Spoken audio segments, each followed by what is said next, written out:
ఇవే జీవన తరంగాలు, ఇవే ఇవే జీవన తరంగాలు, జీవన తరంగాలు. మీరింటికొస్తే అమ్మకు కష్టమవుతుంది వదినా, అందుకే రావద్దు. కష్టమా నష్టమా అనేది ముఖ్యం కాదు. మీకిష్టం ఉందో లేదో అది చెప్పు కీర్తి. మీరొచ్చి ఉండడం మా అమ్మకి ఇష్టం లేదు వదినా. ఈయన మీ అమ్మకి చాలా ఇష్టమైన కొడుకు, ఒక్కడే కొడుకు. అమ్మకి అన్నయ్య అంటే చాలా ఇష్టం. నేను అదే అంటున్నాను. మనవడో మనవరాలో వచ్చే టైంకి కొడుకు కోడలు ఇంటికొస్తున్నారంటే సంతోషంగా ఉండదా? మీరు అక్కడికొచ్చి కూర్చుంటే మొత్తం బాధ్యత అమ్మ మీద పడుతుంది. అందుకే మీరు రావద్దంటున్నాను. ఇదేనా నీ మాట? అవును, అమ్మ మాట కూడా ఇదే. కానీ మాకక్కడికి రావడానికి చాలా అవసరం ఉంది. మీ అన్నకి ఉద్యోగం లేదు, అప్పు తీర్చాలి. ఇకపై బిడ్డ కూడా వస్తుంది. ఆ కట్టు చూసుకోవడానికి మనుషులు కావాలి. అందుకే వద్దని చెప్పింది. మీకు అవసరం కాబట్టి వెతుక్కుంటూ వచ్చారు. అదే మా అవసరం అప్పుడు మీరెక్కడున్నారు? నీకు పెళ్ళై అత్తారింటికి వెళ్తే ఈ ప్రశ్నలు వచ్చేవి కాదు. సరే, నువ్వు వద్దంటున్నావు కాబట్టి అత్తమ్మ కూడా వద్దనుకుంటుంది. కొత్త ఇంట్లో అయితే ఇప్పుడున్న పరిస్థితుల్లో ఉండలేము. ఆ ఇల్లు రెంటుకిస్తాం, వేరే చిన్న ఇల్లు రెంటుకు తీసుకుంటాం. డబ్బులైనా అవసరమైతే అత్తమ్మ అడగమని చెప్పింది. ఇస్తుంది. కొడుకు కోడలు మనవడు అనే ఎమోషన్స్ పై అటాచ్మెంట్స్ పెంచుకోవడం అమ్మకిష్టం లేదు. రేపు బిడ్డ పుట్టాకో ఏ జలుబో జ్వరమో వచ్చి బాగోలేకపోతే మీరు రానని అంటారా? వస్తాం, ఎందుకు రాం? వచ్చిన వాళ్ళు 2 రోజులు అక్కడే ఉంటారు. డబ్బు కోసం పంతం కోసం నాన్నమ్మనే బంధాన్ని బాధ్యతలను వదులుకోలేరు కదా. కాబట్టి మేం కూడా అటువంటి బంధాన్ని ఆ 2 రోజులకే పరిమితం చెయ్యాలనుకోవడం లేదు. అందుకే మేం మీ ఇంటికొచ్చుండే బదులు అత్తమ్మను మాతో పాటు ఉంచుకుంటాం. మీ ఆలోచనల ముందు ఎవరే నిలబడలేరు వదినా. అమ్మ మీకు ఇప్పటికే చాలా సహాయం చేసింది. ఎన్నిసార్లు మోసపోయినా ఆదరిస్తూనే ఉంది. ఇక ఆవిడ్ని వదిలేయండి, ఆవిడ చాలా అలసిపోయింది. తల్లికి బిడ్డ ఆలనా పాలనా చూడాలనుండదా? బిడ్డని చూసి మురిసిపోవాలనుండదా? ఉంటుంది. నీకిష్టం లేదు, అందుకే అత్తమ్మ కూడా అలా మాట్లాడుతుంది అంటున్నావు. అవును, నాకిష్టం లేదు. అదే అమ్మైతే మీరు మీ బాధ చెప్పుకోగానే కరిగిపోతుంది. మీరు ఉండడానికి ఒప్పుకుంటుంది. ఉద్యోగం లేని కొడుకు కోడలు అందరి ఖర్చులు భుజాన్ని వేసుకుని నలిగిపోతుంది. అలా ఇంకా ఇంకా నలిగిపోవడం నాకు అస్సలు ఇష్టం లేదు. అందుకే మీ మీద కరుణ చూపించాల్సిన అవసరం లేదు అని అమ్మకి నేనే చెప్పాను. నా స్వార్థం వల్ల మహేష్ వాళ్ళమ్మకి దూరం అయ్యాడు. అది దిద్దుకోవాలని వచ్చాను. కనీసం ఈ విధంగానైనా అమ్మ కొడుకులు కలుసుకుంటారని అనుకున్నాను. ఎందుకు అడ్డొస్తున్నావు కీర్తి? రేపొద్దున నువ్వు పెళ్లి చేసుకుని వెళ్ళిపోతే తల్లికి కొడుకే కదా తోడు. అన్న ఉద్యోగంలో ఉన్నప్పుడు, బాగా సంపాదించేటప్పుడు, సంతోషంగా ఉన్నప్పుడు అమ్మని మీరు దూరం పెట్టారు. కొడుకే తల్లిని వద్దనుకున్న తర్వాత ఇక నాకెందుకని అద్భుతమైన కారణం చెప్పావు. అప్పుడు ఇప్పుడు కష్టాల్లో ఉన్నారు, అందుకని వెతుక్కుంటూ వచ్చారు. మళ్ళీ అద్భుతమైన కారణం చెప్తున్నావు. కొడుకు తల్లిని వద్దనుకున్నా తల్లి కొడుకుని వద్దనుకోలేదు కదా అని. ఇప్పుడు నేనేం తప్పుగా మాట్లాడాను? నువ్వు ఇప్పుడు ఏది మాట్లాడినా లాజికల్గా కరెక్ట్గానే ఉంటుంది. అమ్మ మీలా అవసరాల కోసం చూసుకునే మనిషి కాదు. తను ఆత్మీయతలకు కట్టుబడి ఉంటుంది. అందుకే మీరు ఇలా మాట్లాడగలుగుతున్నారు. మేమొచ్చేది మీ ఇంట్లో వాళ్ల కష్టం మీద సుఖపడాలని రావడం లేదు. నువ్వు, అత్తమ్మ, అమ్మమ్మ అందరూ కష్టపడి సంపాదిస్తున్నారు. మీ అన్నయ్యకి ఆ వాతావరణం చాలా అవసరం. ఆయన కూడా సిస్టమేటిక్గా ఉంటారు. మేం విడిగా ఉంటే రేపు బిడ్డ పుట్టాక మమ్మల్ని చూసుకుంటూ మీ అన్నయ్య కూడా ఇంట్లో ఉండాల్సొస్తుంది. అది అలాగే అలవాటైపోతుంది. సంపాదన గురించి ఆలోచించడం కష్టమైపోతుంది. అమ్మ ఎప్పుడు చెప్తూ ఉంటుంది, నా భర్త అలా అయ్యాడు, నేను ఉద్యోగంలో చేరి పిల్లల ఆటపాటలు ఆలన పాలన చూసుకుని మురిసిపోయే టైం కూడా లేకుండా పోయింది అని. తనకు తన పిల్లలతో ఉండే చిన్న చిన్న సరదాల్ని తన భర్త లాగేసుకున్నాడని ఎప్పుడూ బాధపడుతూ ఉంటుంది. రేపొద్దున్న నువ్వు మహేష్ ఆ ఇంటికి నా వల్ల దూరం అయిపోయారని అనిపించచ్చు. నా వల్లే మిమ్మల్ని ఇంట్లో పెట్టుకోలేకపోయానని అనుకుంటే అది నాకు కూడా బాధే. అదే నాకు ముందే పెళ్లి చేసి పంపించుంటే నా ప్రస్తావన వచ్చేది కాదు. అప్పుడు తను కొడుకు కోడలు మనవడితో టైం స్పెండ్ చేయడానికి వీలుండేది. ఇప్పుడు అవకాశం లేకుండా పోవడానికి నేనే కారణమని అమ్మ మనసులోకి ఏ నాటికి రాకూడదు. థ్యాంక్స్. ఆక్రమించుకునేవారు ఆక్రమించుకునే ఉంటారు, వదులుకునేవారు వదులుకుంటూనే ఉంటారు. ఆక్రమించుకోవడం హక్కని అనుకుంటే వదులుకోవడం త్యాగం అవుతుంది. ఆ త్యాగానికి సార్థకత తీసుకురావడం నీ చేతిలో ఉంది. ఇక డెసిషన్ అమ్మదే. నాకేం అభ్యంతరం లేదు. నేను అమ్మకు చెప్తాను.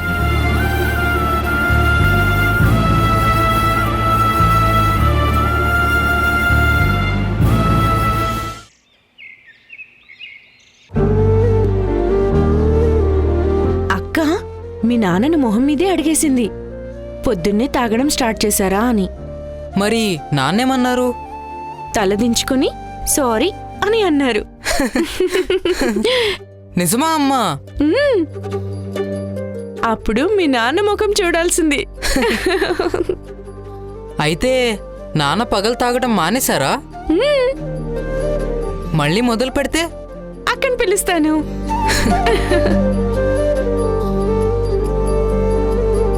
వద్దు, నువ్వు కూర్చో, నేను బయటికి వెళ్తున్నాను.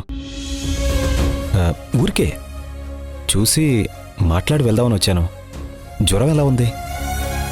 ఇప్పుడు పర్వాలేదండి. నీరసంగా ఉందేమో? అదేం లేదండి. ఎప్పుడు బయలుదేరేది? రేపు. వారానికి ఒకసారి ఫోన్ చేయి. కొత్త ప్లేసు, కొత్త ఫ్రెండ్స్.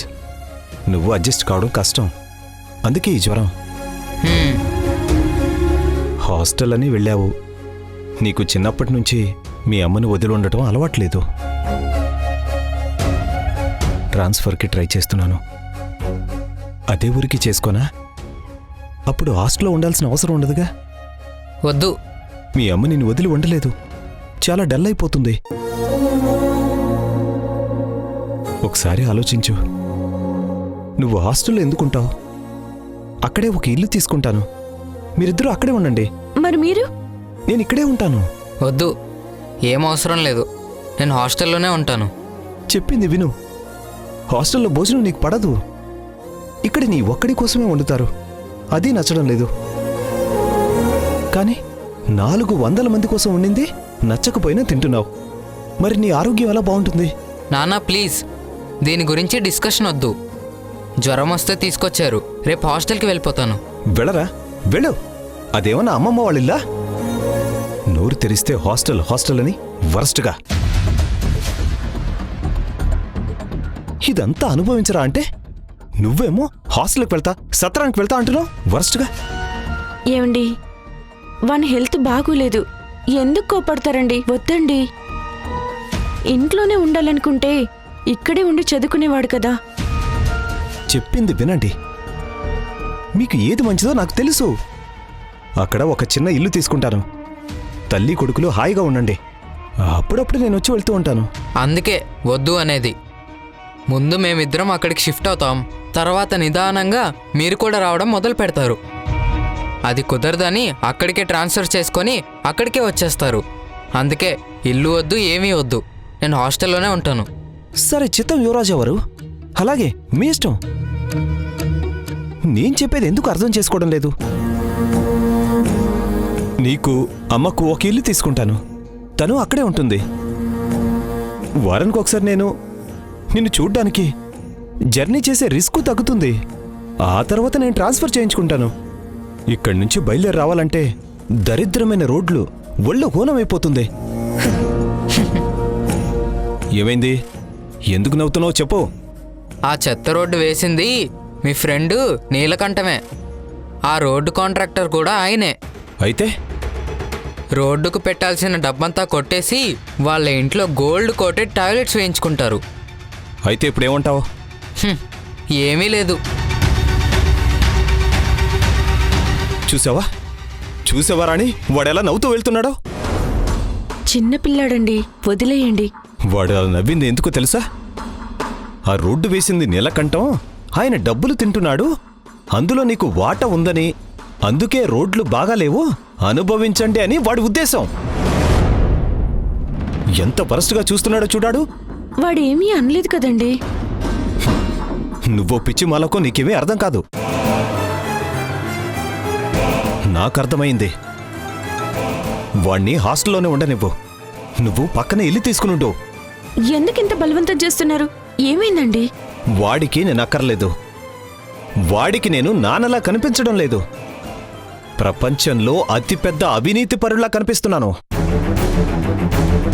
వాణ్ణి మీలో ఎవరు కోటీశ్వరుడికి పంపిస్తే ఇదే ప్రశ్న వేస్తే అసలు ఆప్షన్సే వినకుండా నాకే వేస్తాడు ఓటు.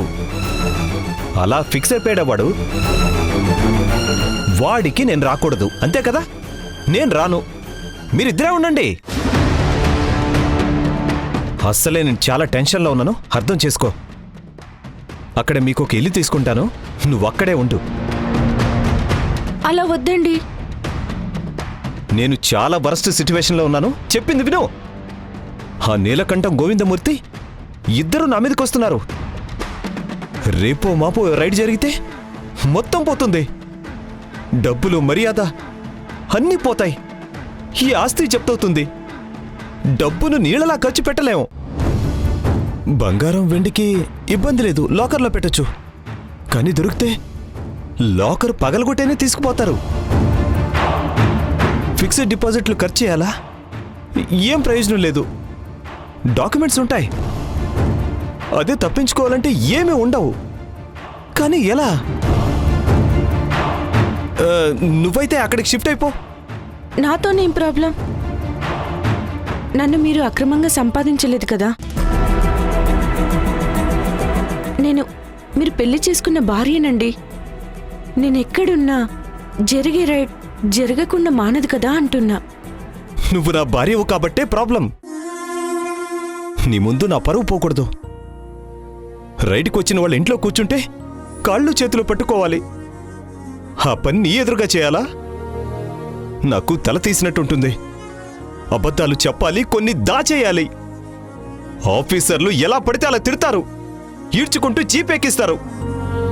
అదంతా నువ్వు చూస్తుంటే మళ్ళీ నీ ముందు ఎలా నిలబడగలను? అందుకే నువ్వు దూరంగా ఉండు. నీకు చేతులెత్తి దండం పెడతాను. మీరిక్కడి నుంచి వెళ్ళిపోండి. ఏమండి?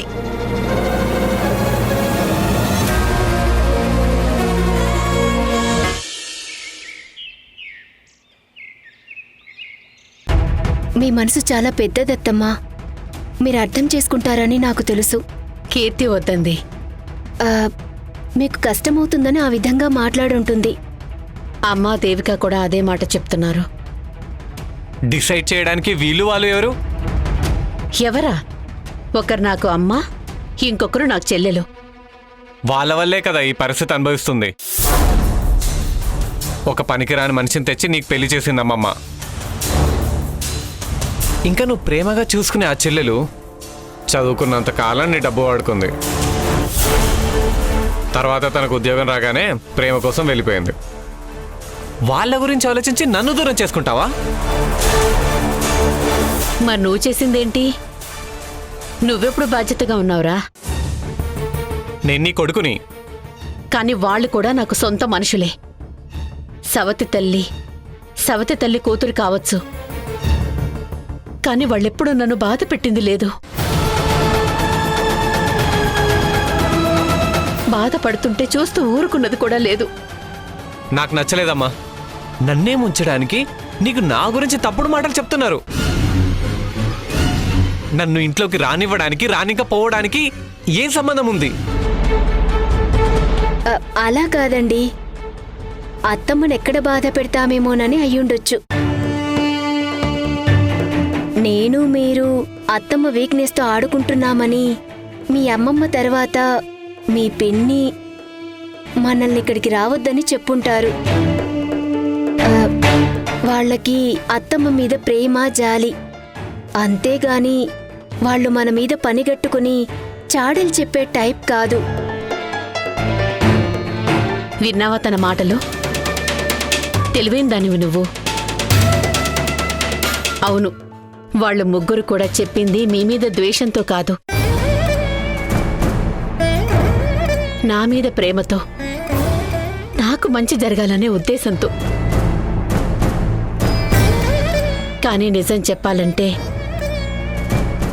వాళ్లకంటే నాకే నచ్చటం లేదు మీరిక్కడికి రావడం. నాకు అస్సలు ఇష్టం లేదు. జేజమ్మకు కష్టమవుతుందని అలా మాట్లాడుతున్నారా అత్తమ్మా? తన కోసం మాత్రమే కాదు, గృహప్రవేశ సమయంలో దూరం పెట్టాం, కష్టం వచ్చేసరికి మీ దగ్గరకొచ్చామనా? అమ్మను పిలవకుంటే నేను రాను. ఆ విషయం నీకు తెలుసు. తల్లి కొడుకుల సంబంధం అక్కడితో ఆగిపోతుంది. ఒకవేళ వస్తే చిన్న చిన్న బాధ్యతలు మీద పడతాయి, వదిలేస్తే అవి కూడా ఉండవు. మా బాగోగుల గురించి మీకోసం ఎదురు చూసే అవకాశమే లేకుండా చేశారు.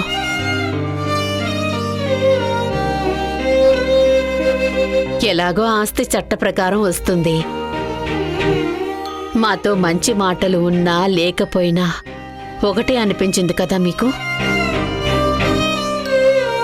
మీరు చెప్పింది నిజమే, అది మా తప్పే అత్తమ్మా.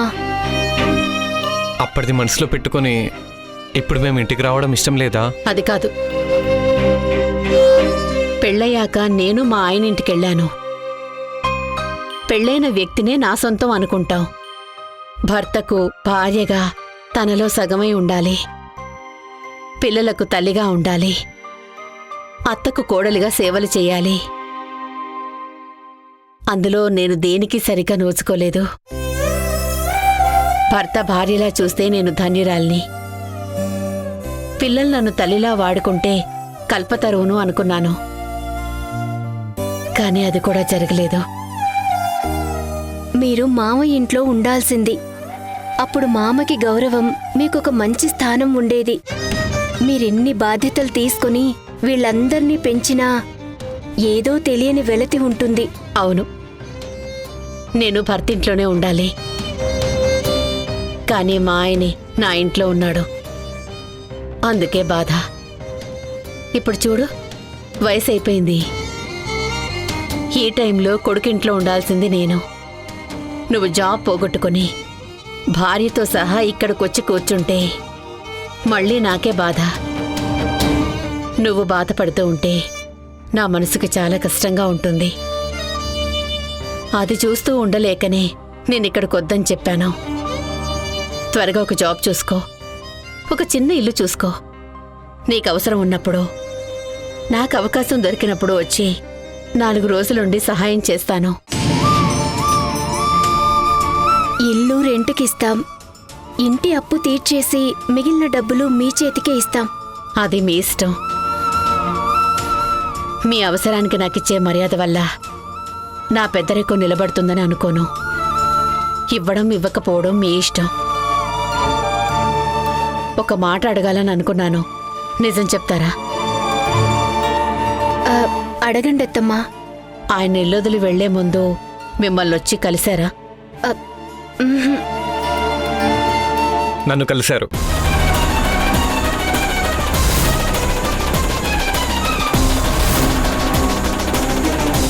మీరు నాకు చెప్పనే లేదు కదండి. ఏం చెప్పారు? పెద్దగా ఏం చెప్పలేదు. చిన్నగానైనా ఏదోటి మాట్లాడి ఉంటారు కదా. దేవిక పేరు చెప్పి డబ్బు తీసుకున్నానని, తనే లొంగిపోతే ఎవరికి ప్రాబ్లం ఉండదని చెప్పేసి వెళ్ళిపోయారు. వద్దు అని చెప్పాల్సింది కదా. అలా వెళ్తే చట్టం ప్రొసీజర్ ఎలా ఉంటుందో చెప్పా. కానీ వద్దు అని చెప్పలేదు. ఆయన వెళ్ళిపోవడమే మంచిదనుకున్నావారా? ప్రాబ్లం సాల్వ్ అయితే అందరికీ మంచిదే కదా అనుకున్నాను. నాతో ఆయన 25 సంవత్సరాలు కాపురం చేశారు. నాకు భర్త, నీకు నాన్న. ఆయనను చూడగానే నీకు మొహం తిప్పుకోవడం అలవాటైంది. నీకు ఉన్నవాళ్ల గురించి ఆలోచించే ఓపికే లేదు. ఇక వెళ్ళిపోయే వారి గురించి ఏం ఆలోచిస్తావులే. అమ్మా, అది నాకు సంజాయిషి అక్కర్లేదు.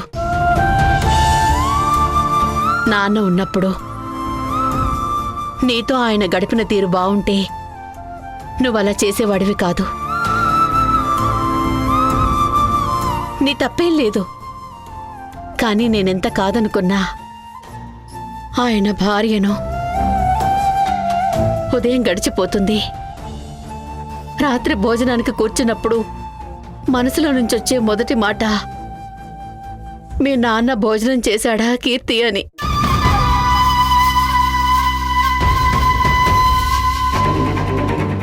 ఆ మాట నోరు పెకిలి బయటికి రాలేదు.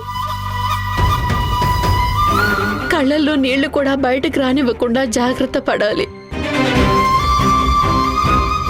ఎందుకంటే ఆయనకి ఇంట్లో ఉన్న వాల్యూ అలాంటిది. ఎవరికంట పడకుండా కంటతడి పెట్టుకుంటున్నాను. వేళకు తిన్నారో లేదో, ఆకలికి ఎంత విలవిల్లాడిపోతున్నారో, ఎక్కడున్నారో, ఎలా ఉన్నారో నని దిగులు ఎవరికి చెప్పుకోలేను. నాన్న నిన్ను చాలా బాధ పెట్టాడు కదా, వెళ్ళిపోవడమే మంచిది. ఆయన గురించి అంత ఆలోచించాల్సిన అవసరం ఏముంది? వెర్రిదాన్ని కదా నేను. ఆయన కూడా ఇలాగే అనుకుంటారు కావచ్చు, బాధ్యత లేని భర్తని ఎవరు పట్టించుకుంటారు అని. కానీ నేను బాధ్యత లేని భార్యను కాదు కదా. అయినా ఇప్పుడు ఆయన యోగ్యత గురించి మాట్లాడడం లేదు. కానీ నాకంటూ ఒక యోగ్యత ఉంది కదా. అందుకే ఆయన ఏమైపోయారోన్న నా వేదన నాకుంటుంది. ఈ పిల్లలకు తల్లిగా, ఈ ఇంటికి ఇల్లాలుగా. ఎందుకంటే నాకంత ఔదార్యం ఉంది కాబట్టి ఈరోజు నీకు ఇంట్లో స్థానం ఇస్తున్నాను.